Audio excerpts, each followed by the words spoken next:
Alright, so it's Meatloaf night here. Got 3 pounds of ground beef. I'm going to use my handy dandy trick-or-treat bowl because the other bowl that I normally mix this in is in the fridge with something in it. This is the only other big bowl I have. Alright, 3 pounds of ground beef.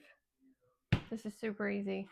I like to make this because I can mix it up, stick it in the oven for a couple hours while Brian does whatever he does, and then we can eat. Sometimes you can even add potatoes or carrots to this so you don't have to cook anything separate. And you have your whole meal. So, ground beef. You put in petite diced tomatoes normally with the juice, but I don't have any. So I have Rotel type diced tomatoes with green chilies. I'm going to put the whole can in.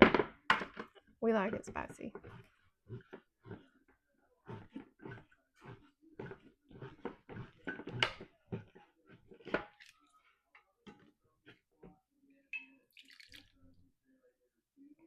Bonus points if you can your own, but I don't. Normally I put a medium to large onion. I just have these little ones that we grew. I'm going to cut up.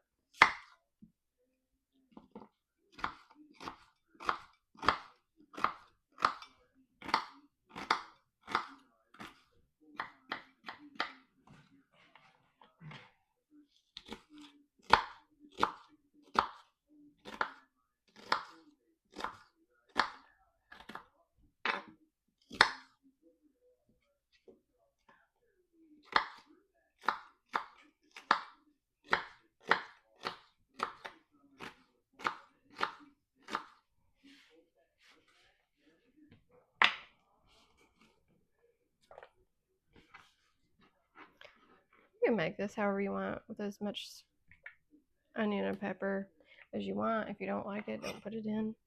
We grew this pepper too. This is the biggest one we've grown so far. So happy with it.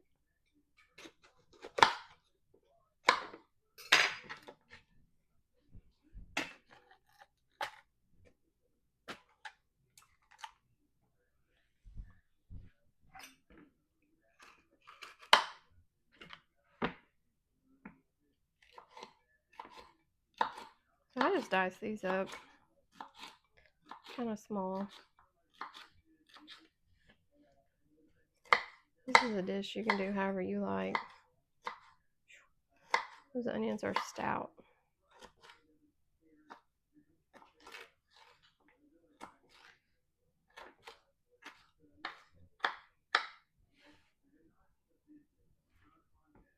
I might not use the whole thing. Close to it.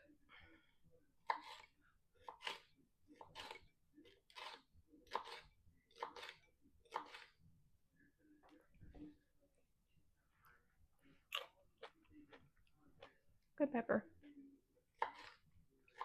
Our peppers really haven't grown well. I think it's because it's been in the 90s, close to 100 every single day, or it's rained, or both. Here in Kentucky. But a couple days ago it turned cooler and now we have peppers. Alright. Little ball.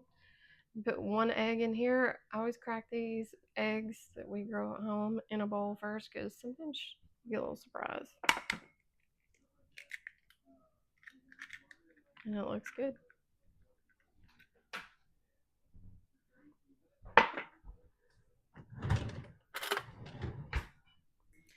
Just scramble that up a little bit before I put it in. You don't have to.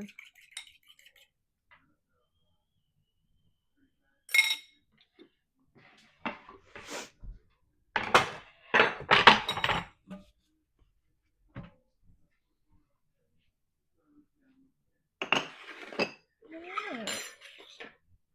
Salt and pepper to taste. I don't really do a couple teaspoons of salt, maybe not quite that much. Just a regular spoon. A spoon of pepper.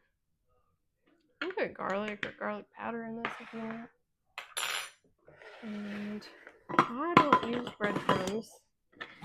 And if you don't want grains, you can leave them out. This will still work. It just won't stick together as good. But I do add a cup of oats. Just helps to hold it together. Gives it a good consistency.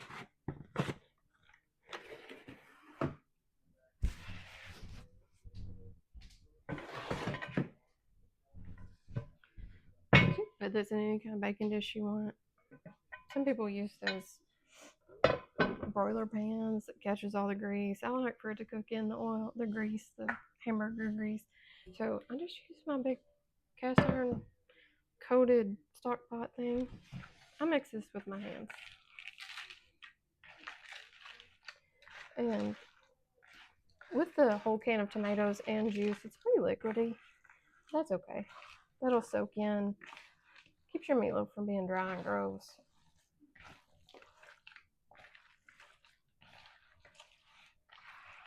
And I hope that's enough salt.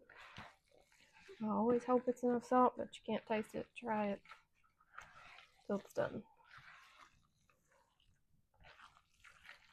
Mix it all up good so the salt, pepper, and egg gets distributed.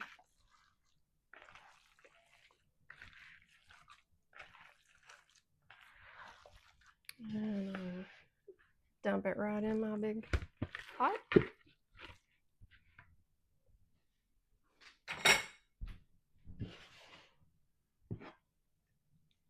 Pat it out. I'm not going to put any vegetables in here with this.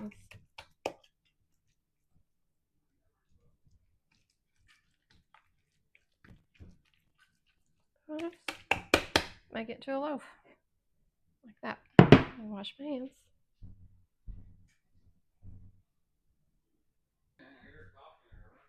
Oh, I don't know. Who knows what she's doing. All right. So now the topping. Some people just use plain ketchup, and that's fine if that's what you like. I like something a little tangier and sweeter, so we do have ketchup, mustard, and brown sugar, and I mix it together to put on top. I try to have some extra to add to what we cook later in case anybody wants it. I don't really know. I don't measure this, so I'm just going to squirt it in a bowl. Pretty fair amount. Probably use normally half a bottle of ketchup, just maybe a teaspoon of mustard, tablespoon maybe if you like it that way, and then a couple of tablespoons of brown sugar.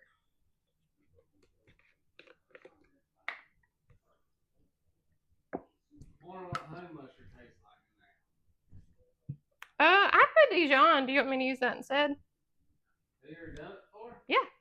So I was out of regular mustard for a long time, so that's what I used. I'll see if I have any. Yeah, I like it. Yeah.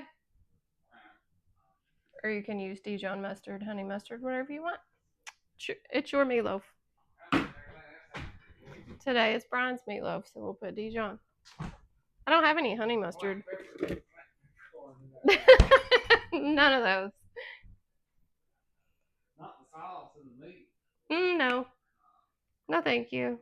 I don't think anybody else would like that. I did pepper it up.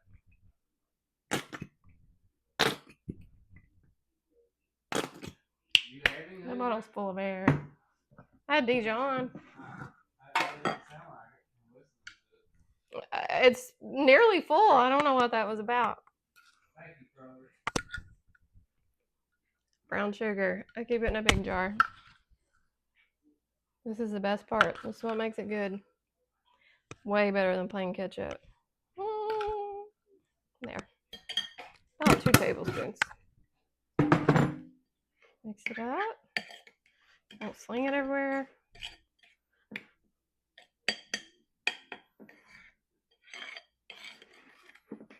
I love this meatloaf recipe. I started making this years ago, inspired by Paula Deen's recipe. It may be really close to hers.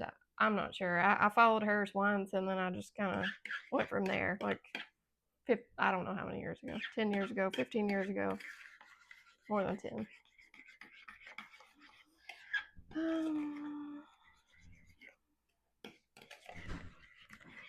Mix, mix, mix. And you're left with, it's kind of a darker reddish brown.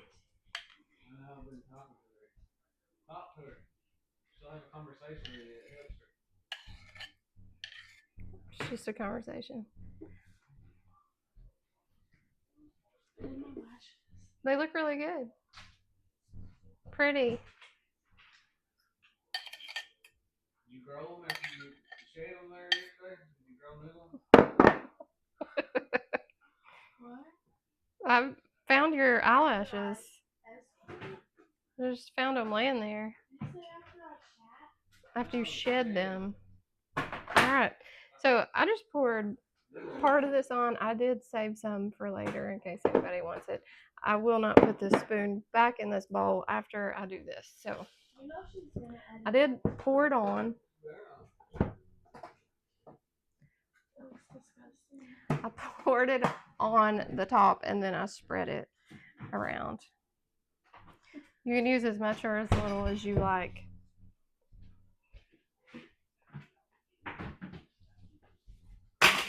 Dirty spoon. All right, so I set the oven on 375. This will take probably an hour. 375 degrees for about an hour and a half, but check it. It might take 2 hours with this much. It'll only take an hour if you use less meat. It's up to you. So I'm gonna pop this in and we'll show you when it's done. Meatloaf's done. An hour and a half, cooked all the way through. Shrunk quite a bit in the pan, so maybe you might not need quite an hour and a half, but I like to make sure it's done all the way through. Nice. Take some of this extra topping. Put it over it. Dinner.